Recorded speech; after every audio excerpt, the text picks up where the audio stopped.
Alright, yeah, welcome back to some more Magic Duels. This week we're going to be taking a look at a mono blue artifact control deck. So this essentially mixes energy and Kaladesh artifacts in order to control the board and then late game swing for a lethal amount of damage.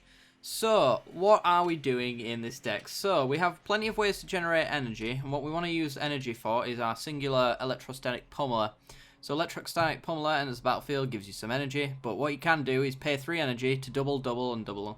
We've seen this before in one of my older builds as well, where you can get this guy stupidly big. Essentially, once we've generated 15 energy, we want to go find this guy, and with the 15 energy we can do 36 damage, I think it is, something like that. It's a lethal amount anyway. 32, sorry, because you go 1, 2, 4, 8, 16, 32, yeah.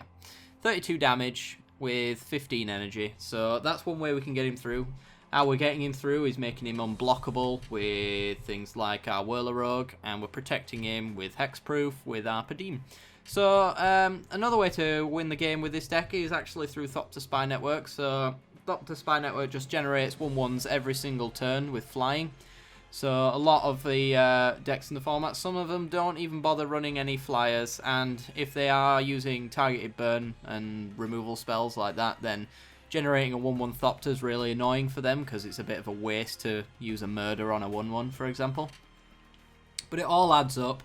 All draws as cards as well, which is great for a control deck to be doing as well.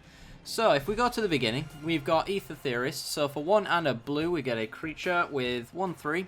When it enters the battlefield, it gets 3 energy, and he has the ability to tap and pay 1 energy to scry 1. So this is going to allow us to set up our draws. It's going to allow us to find our game-winning cards, or get some of our less game-winning cards off the top of our deck. If we're getting flooded out, for example, we want to scry away those lands. If we're getting mana screwed, we want to scry away those expensive cards we can't afford.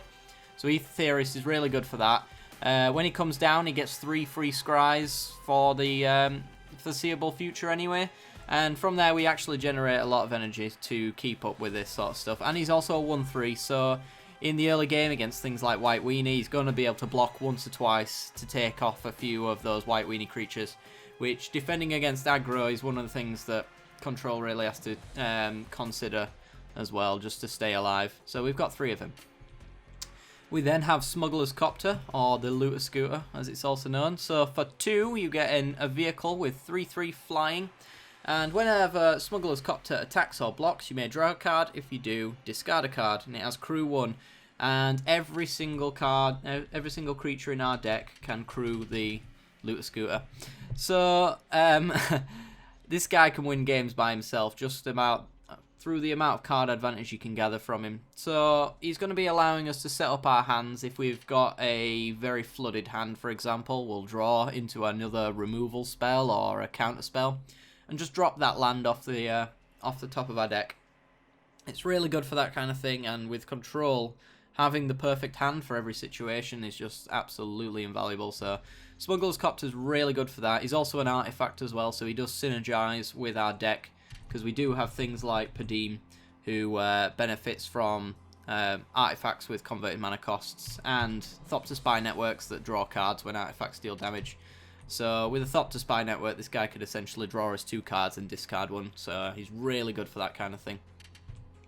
We then have Alchemist File, only a 2 of. It is a 2-mana artifact. When it enters the battlefield, you draw a card, and you pay 1, tap it, and target creature cannot attack or block this turn. So this is a way to lock down one of your opponent's creatures for a turn.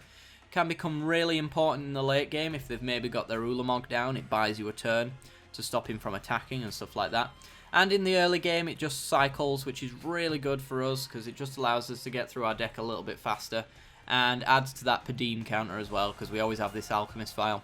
And it's also a permanent artifact. It's not an artifact creature, so it's quite difficult for your opponent to remove unless they're bringing in strict artifact removal as well. So triggering Thopter Spy Networks with an Alchemist File that's been sitting there all game is really good for that kind of thing. But it is only a 2 of, because I don't think it's that important. It's only for the special occasions where you really want to lock down a creature from attacking. We then have Era of Innovation, so for 1 and a blue, an enchantment. This actually generates a lot of the energy that we're going to be using throughout the game. It's so good. So whenever an artifact or an artificer enters the battlefield under your control, you may pay 1, and if you do, you get 2 energy. And you can pay 6 energy to sacrifice this and draw 3 cards. Drawing 3 cards for 2 mana later on in the game is really good. Really good. But what we do want it for is the energy generation. So, if you noticed, we have energy in Smugglers Chopper, Alchemist Files, Electrostatic Kamalas, we have Filigree Familias, Dyna Towers, and then we get to our other creatures. Artificer, that triggers it. LaRoque, Artificer. LaRoque, more specifically, generates 2 more colourless artifacts as well, so you get 3 triggers off of a LaRoque if you've got the mana to spend it. So you can start, in the later game, start generating a lot of energy with the Era of Innovation. And with a Thopter Spy Network online as well, every single turn you generate a Thopter. So for every single turn with the Era of Innovation and the Thopter Spy Network, you get 2 energy every turn, so we can easily get up to that 15 energy we need for the Pummeler. A Pummeler, I should mention, is only a one-of, but it's quite easy to find the Pummeler for when we actually need it later on in the game. And it's not beyond all end all when we lose the card either. So, we've then got Unsubstantiated. So this is early game bounce, and it's also a remand in a nutshell. So for 1 and a blue, you get an instant speed, return target spell to its creatures, or creature to its owner's hand. So it's a counter spell in the sense that you can return a spell on the stack back to your opponent's hand. Does allow them to recast it, but you can hold it off for a turn maybe. We can also bounce creatures this way as well. So it's really good for that kind of thing. It's properly good in early game situations where they spend an entire turn casting their spell and you just bounce it back. Essentially just wasting their turn out for 2 mana, which is really good. And we can also bounce our own creatures if we want to save our Pummeler, for example. Electrostatic Kamala, one of the game winners for the deck. So for 3 mana, we get a 1/1 that generates 3 energy. Sounds crap. However, you can pay 3 energy, and Electrostatic Kamala gets +X/+X until the end of the turn, where X is its power. So every single time you pay 3 energy, it doubles, doubles, doubles, and doubles, and doubles. If you get to 15 energy, that is a lethal amount, unless they're playing life gain, of course. It's 32 damage on the Pummeler. We have plenty of ways of protecting the Pummeler through counter spells. We also have Padeen, who makes all artifacts hexproof. So if we've got Padeen on the battlefield, then our Pummeler is hexproof. We also have ways of making him unblockable with our LaRoques as well, so we can tap artifacts and target creature can't be blocked. So we have plenty of ways of keeping this guy safe and getting him through for that final bit of damage. We also have 1 Rogue's Passage as well, just in case we don't have a LaRoque or enough artifacts to activate it. We then have Filigree Familia, so for 3 mana we have a 2/2, and when it enters the battlefield you gain 2 life. And when it dies, you draw a card. So this guy's here mostly to get rid of the aggro situations and perfect for chunk blocking. So we play him, we gain some life. It's really good, you know, it delays your opponent just somewhat if they're trying to play burn or something like that. And when he dies, we get to draw a card as well, so the control deck keeps getting to draw cards. He's just so good to chunk block with. There's no problem whatsoever for the most part. You just always want to be getting as much value out of this guy as possible. And if you want to, you can unsubstantiate him and get some more life back. But for the most part, he's here just for that early game aggro so that you can gain the life, block, and draw some cards that might get you out of that horrible situation you're in. And in the late game, he's not too bad either. Then we have Dyna Tower. This is another one of our little win cons. So for 3 mana, we have an artifact that says whenever you cast an instant or sorcery spell, you get 2 energy. And you can pay 5 energy to deal 3 damage to target creature or player. So for 5 energy, we essentially get to Lightning Bolt. So we have a lot of instants and sorceries. This is, after all, a control deck. So we have our Unsubstantiates. We have our counter spells for days. And we have a lot of card draw as well. So Glimmer of Genius as well gets us 4 energy with a Dyna Tower on. All we're doing essentially is trying to generate enough energy to either use the 3 damage or generate to go for that win with the Pummeler, depending on the current situation. Either way, we've got uses for our energy most of the time. And if we don't, then we're just generating it for a later date where we can go in for that one final swing. We then have Imprisoned in the Moon, so for 2 and a blue we have an enchantment, sorry. Enchant creature, land, or planeswalker. That enchanted permanent is a colourless land with add 1 colourless mana to your mana pool and loses all other card types and abilities. So this is here mostly for those Super Friends matchups to knock onto one of your opponent's planeswalkers that are really hard to deal with. Depending on the situation as well, if we do have something like a Thopter Spy Network, planeswalkers aren't too difficult because our Thopter tokens can just get over the top of their creatures. But in these hard to deal with situations, if the right time comes up, then we can imprison in the moon one of their planeswalkers. Scratching that, if a Ulamog comes down, for example, this is a 3 mana removal spell. It does ramp them up with a colourless mana, but a lot of the decks would prefer it to be coloured mana, so they're not getting full advantage out of it in that sense. So it's really good for that kind of thing. We then have Scatter to the Winds, so for 1 and a blue, instant speed, counter target spell. It's a hard casted counter spell essentially, there's nothing really to speak of. However, it does have Awaken 3, so this can be another one of our win cons to close out the game, for example. So when our opponent casts a spell, for example, we can pay 4 and 2 blue to counter that spell, but we also get to put 3 1/1 counters on a land that we control, and then it becomes a creature with haste. So we can close out the game by making ourselves a 3/3 and just attacking our opponent one little bit at a time, holding up the rest of our counter spells to keep it safe while it does its work. So that's really cool for that kind of thing. Then we have Broken Concentration, so for 1 and 2 blue, instant speed, target counter target spell. So yet again, it's another hard-casted counter spell. It does have the Madness ability, but we're not really going to be taking advantage of that at all, to be honest. We don't have any discard outlets, so if our opponent makes us discard a card and there's something on the stack, then maybe we can use it, but for the most part, it's just a 3 mana counter spell. We then have Padeen, Console of Innovation. This guy's great for control. So for 3 and a blue, we have a legendary creature, Artificer, very important. He's a 1/4 that gives all artifacts hexproof. So he keeps our Smugglers Chopper safe, he keeps our Electrostatic Kamala safe. All of our Thopter tokens can't be burnt away with Twin Bolts and things like that. And he's got really high toughness as well, so it means he can block a lot of decent stuff. And the added bonus is at the beginning of your upkeep, if you control the artifact with the highest converted mana cost or tied, then you get to draw a card. So we're drawing 2 cards per turn with Padeen. So this comes in with things like our Dyna Vault Towers that we're going to be having on the battlefield. We do have a lot of artifacts, so the chances are that we will always at least be tying for the highest converted mana cost. Every single time I've played this deck, I've always had the highest converted mana cost for 90% of the upkeeps where Padeen's been on the battlefield. So short of a Gear Hulk coming down, you're probably going to be drawing 2 cards per turn with Padeen on the battlefield. We then have Whirler Rogue, so for 2 and 2 blue, we have a Human Rogue Artificer, 2/2, and when he enters the battlefield, or she, sorry, you get to put 2 1/1 colours Thopter artifact creature tokens onto the battlefield.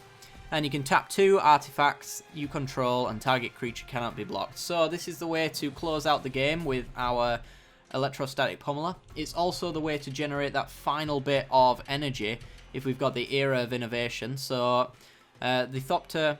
the Whirler Rogue, sorry, herself is actually an Artificer, so we can pay 1 for an extra 2 energy, and those 2 Thopter tokens are also artifacts, so we could pay an extra 1. So for an extra 3 mana on top of our Whirler Rogue, we can get 6 energy off of just 1 Whirler Rogue. So later on in the game, we always have some way to spend our mana, and the more mana we have, the better we're doing anyway. So that's also why we're running 25 lands instead of the average 23 or 24. There's also another reason for that, but I'll get to that in a second. We then have Thopter Spy Network. We have spoken about this, but I'll go through it again. So for 2 and 2 blue, we have an enchantment. At the beginning of your upkeep, if you control an artifact, always guaranteed, put a 1/1 colourless Thopter artifact creature token with flying onto the battlefield. So every single turn, we're going to make 1/1 Thopter with flying, which is a really evasive creature that a lot of decks don't handle very well.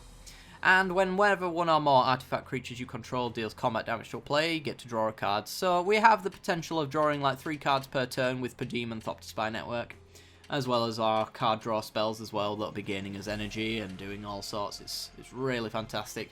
So once we're settled down, once we've stabilised, there's nothing to really stop us because we can practically mill ourselves out with this deck. It's great. We then have Insidious Will, so a 4-mana counterspell. However, this one comes with a few other little goodies. I really like this card, so I just really want to play around with it. So its first option is to just counter a spell. We can also choose new targets for a spell as well. So if our opponent is playing a burn deck, for example, they've been ramping, and then they go for a Rolling Thunder for 16 or something like that. Instead of countering it for 4, we can actually just point it at them. So this could be a 4-mana, deal 16 damage to your opponent, for example. So it's really good for that. A lot of the times as well, if your opponent thinks you're dead, because we do spend a lot of time on low health with this deck, so that's usually where we stabilise. Then we can actually, when he goes for that final bit of burn, we can just choose new targets for the spell. So we're not, it's good to know that Exquisite Firecraft, the 4-mana cannot be countered spell, we're not actually countering it by choosing new targets, so we can actually point the Exquisite Firecraft at our opponent. So it's a way to get around the cannot be countered burn spells as well with the Insidious Will. The final ability allows us to copy an instant or sorcery spell and choose new targets for that. So if our opponent draws 2 cards and it's not one that we can redirect to ourselves, we can copy it and do it ourselves. We can also copy our own Glimmer if we want loads of cards, for example. So it's really good for that. It's a really good utility card, gets a lot of stuff done.